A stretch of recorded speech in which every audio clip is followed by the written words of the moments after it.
السلام علیکم ورحمۃ اللہ وبرکاتہ۔ پیارے بچوں، سامنے آپ کو تصویر نظر آ رہی ہے۔ اس تصویر کو دیکھ کر آپ کو کیا لگتا ہے؟ آپ کیا محسوس کرتے ہیں؟ آپ کیا سوچتے ہیں؟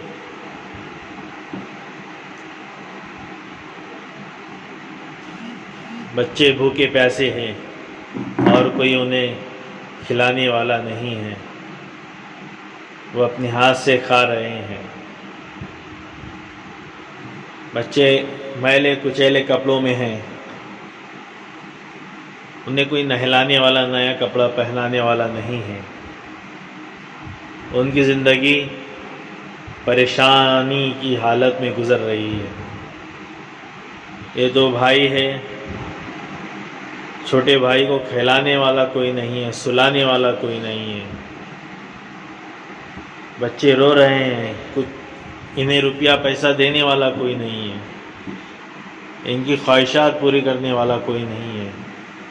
بچے پڑھنا چاہتے ہیں لیکن انہیں پڑھانے والا کوئی نہیں ہے، انہیں اسکول میں لے جانے والا کوئی نہیں ہے۔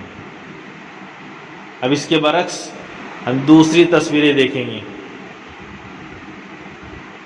تو ہمیں نظر آئے گا کہ بچے خوش و خرم اور خوشی خوشی پڑھائی کر رہے ہیں، اپنے ماں باپ کے ساتھ باغیچے کی سیر کر رہے ہیں، خوشی خوشی اپنے باپ کے ساتھ اسکول میں جانے کی تیاری کر رہے ہیں اپنی ماں کے ساتھ، اور گھر پر پڑھائی کر رہے ہیں اپنے ماں باپ کے ساتھ، اور گھر میں خوش و خرم ہیں، گھومنے پھرنے کے لیے جا رہے ہیں ماں باپ کے ساتھ۔ تو بچوں، پہلے والی تصویریں اور ان تصویروں میں دیکھ کر ہمیں کیا سمجھ میں آئے؟ اگر میں آپ سے پوچھوں تو آپ ضرور یہ کہیں گے کہ جن بچوں کے ماں باپ ہیں وہ بچے خوش ہیں، اور جن کے ماں باپ نہیں ہیں وہ پریشان حال ہے، اور نہ ان کی اسکول کا ٹھکان ہے، اور نہ ان کا کھانے کا کوئی انتظام ہے، اور نہ ان کے پاس پہننے کے لیے صاف ستھرے کپڑے ہیں۔ وہ صرف اس لیے کہ ان کے پاس ماں باپ نہیں ہیں۔ اور دوسری تصویروں میں ہم نے دیکھا کہ بچے خوش کیوں ہیں؟ وہ صرف اس لیے کہ ان کے پاس ماں باپ ہے۔ تو بچوں، ہمیں سمجھ میں آئے کہ ہماری زندگی میں ماں باپ کتنی اہمیت کا رول ادا کرتے ہیں۔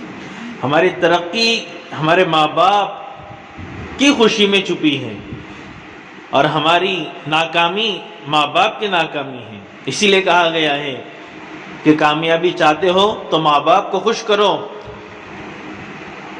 ناکامی چاہتے ہو تو ماں باپ کو ناراض کرو۔